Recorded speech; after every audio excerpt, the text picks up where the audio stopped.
ang mga proyektong nakabilang sa insertion na ayon sa Pangulo ay hindi kasama sa original na budget request. Pagbibigay din ng Chief Executive, kailangan maging maingat sa magiging alokasyon ng pondo lalo't bahagi ng pambansang budget ay utang kaya't dapat lang na magamit ang tama ang inihahandang pera na gagamitin sa 2025.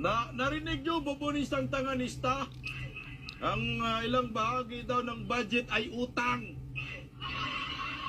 Kala ko ba bayaran ng utang ng Pilipinas Animal, nangungutang pa para sa pork barrel nila? Oh. Maging maliwanag.